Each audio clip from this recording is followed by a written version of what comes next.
On a ici les Sérères. Vous voyez les Sérères là. Moi j'ai toujours dit, depuis longtemps, j'ai dit que, parce que les Sérères dans leur histoire disent qu'ils viennent du Fouta Toro. C'est un groupe au Sénégal en fait, les Sérères là, un groupe au Sénégal dont les mots sont très proches du Pulaar. C'est-à-dire que, par exemple, nous on dit viens manger, quand on dit viens manger, on dit arnyame, quand eux ils disent, et je crois c'est garignam, un truc comme ça. Ils ont plein de mots, quand tu écoutes bien, c'est clair que c'est du Peul en fait. C'est du Peul légèrement déformé. Vous voyez, non? Mais moi, quand ils viennent du Fouta Toro, vous voyez, non? Ils disent qu'ils sont sortis de là-bas. Tout comme au Fouta Djallon, on a des groupes ethniques qui disent qu'ils sont sortis de là-bas. Mais les gens, ils pensent que ces groupes-là, quand ils sont sortis de là-bas, ils étaient déjà des ethnies à part entière. Et c'est là le piège. Par exemple, au Sénégal, là, les gars qui se disent, les vrais, qui sont devenus, certains groupes qui sont devenus, qu'on qualifie aujourd'hui de Wolof, là, ils disent qu'ils viennent de là-bas. Les Sérères disent qu'ils viennent de là-bas. Et d'autres groupes aussi, ils disent qu'ils étaient là-bas, au Fouta Toro. Or, le Fouta Toro, là, c'est l'État Peul.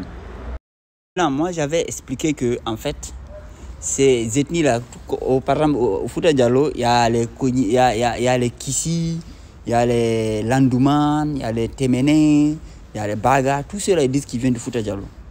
Maintenant, moi, j'ai dit, c'est vrai, ils viennent de là-bas, mais en fait, ils étaient des Peuls en ce temps. Ce n'étaient pas des ethnies à part entière. Mais les gens, ils ne veulent pas être d'accord. Vous voyez, non? Maintenant, je suis tombé sur un article, là, ce qui est marrant. Il y a une dame qui s'appelle Lilias Homburger, qui a vécu de 1880 à 1966. Voilà, c'est une écrivaine linguiste spécialisée, hein, germano-franco-anglaise. Après, dans cette institution-là qu'on appelle INALCO, Institut national des langues et des cultures, l'une des plus grandes institutions du monde qui parle des langues et des cultures, vous voyez, non? La dame, là, elle a été la première à avoir eu une chaire, c'est-à-dire un fauteuil de professeur. Et elle était spécialisée dans les Peuls et le manding, les langues Peuls et les langues manding. Maintenant, elle a écrit beaucoup de choses. Hein, Et dans ce journal-là, on l'a cité dedans, ses écrits, vous voyez, non? Ça, c'était dans les années 1962. Vous pouvez retrouver le truc, voilà, vous googlisez, percez la sainte bibliothèque des livres, quoi, en fait. Voilà, vous allez voir le texte. Missionnaire linguiste professeur, voilà, directrice d'études linguistiques africaines à l'école pratique de hautes études, Paris, membre de la Société linguiste de Paris. Elle nous dit ici quoi? Déjà, on va parler du reste, mais on va parler ici d'abord. Les Sérères représentent un groupe Peul dont la langue est plus archaïque. Voilà ça. C'est-à-dire que... bon, les gars, il faut faire attention maintenant, parce que quand nous, on parle, ils sont bobo. Voilà les scientifiques qui ont, depuis les années 60, en fait, ils le savent très bien. C'est-à-dire que ils ont refusé de sortir ces dossiers-là pour tout embrouiller, pour opposer les peuples. Et puis, c'est-à-dire que les peuples avec lesquels ils formaient le même groupe, en fait. Vous voyez, non? C'est comme si vous entrez dans une famille et puis vous opposez le frère au frère. C'est pareil pour les peuples, pour les ethnies. Par contre, il y a des ethnies infiltrées, comme les Malinké de Guinée. Eux, c'est vraiment des infiltrés étrangers purs et durs qui sont venus s'accaparer une langue. Et là même, on va le voir aussi. Si vous voyez ici, elle dit ici que j'ai pu constater une unité antérieure indiscutable entre le Brahui et le Pulaar, le Peul. Maintenant, il y a un autre article que j'avais montré ici. On avait prouvé que les langues mandées sont apparentées aussi aux langues du sud de l'Inde. Et c'est pour ça que j'ai dit que en fait, le Wassolonka, là, c'est la vraie version en fait de langue qu'on dit mandé. Et que le Wassolonka lui-même est une forme de Peul en fait. Et ça coïncide. C'est-à-dire que le Pulaar est apparenté une langue Brahui, c'est-à-dire que de l'Inde. Et le Wassolonka aussi, et le manding, les langues mandées aussi, sont apparentées aux langues de l'Inde. Donc ça veut dire que les trois là, ils sont apparentés obligatoirement. Vous voyez le délire? Mais ils ont embrouillé et ils avaient fait les études parce que c'est pas un petit quelqu'un. Si, bon, l'image ne sort pas bien, mais vous allez voir en haut même, c'est de l'hébreu même qui est écrit en haut. Donc ça blague pas en fait. C'est-à-dire que les savants dans les têtes pensantes, ils savent très bien que c'est ce qui se joue. Mais ces données là, ça les arrange pas de les sortir. Ils veulent toujours en mode Non, c'est celui-là qui est ancien, celui-là est nouveau, celui-là est étranger. Vous voyez, non, une sorte d'opposition inversée qui est clairement ne tient pas debout. Voilà, c'est-à-dire qu'on voit bien que les noyaux aborigènes, c'est le Fouta Toro, Fouta Djallon, le Massina, c'est là-bas que les peuples qui ont peuplé.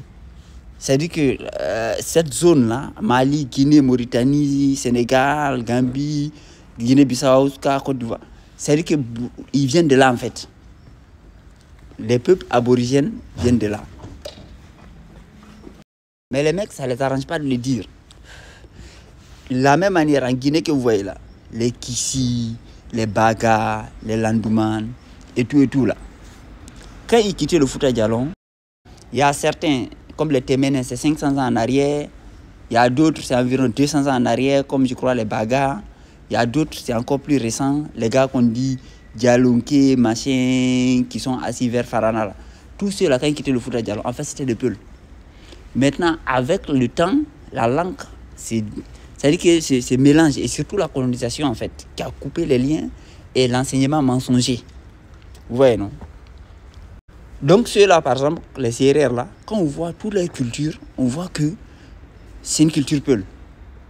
Et en plus, ils vivent encore collés Sérères avec les Peuls, en fait. C'est-à-dire que dans l'histoire, on ne peut même pas les... C'est-à-dire que tous les noms qu'on dit Sérères, il y a des Peuls qui ont les mêmes noms. Donc, ici, c'est marrant de voir que, voilà, il y a que les conclusions auxquelles moi, j'étais déjà arrivé, il y a des scientifiques qui, depuis les années 60, avaient déjà écrit ça, en fait.